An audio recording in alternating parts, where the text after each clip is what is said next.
বাদশাহ আলমগীর রহমতুল্লাহ আলাই কোন কৃষককে বলছিলেন, সফরের মাধ্যমে দেখা হয়েছিল, কৃষকের বাড়িতে একটু আপ্যায়ন হয়েছিল তার বিপদের কারণে, তো বলছে দিল্লিতে আইসো প্রয়োজন হলে।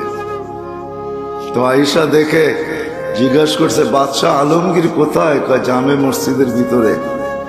তো যায় দেখে সেজদায় পড়ে আল্লাহর কাছে কাঁদতেছে আর চাইতেছে। দূরের থেকে তো শোনা যাইতেছিল না, একটু কাছে যখন গেছে পায়ের কাছে তখন শুনতেছিল, কাঁদতেছে আর চাইতেছে।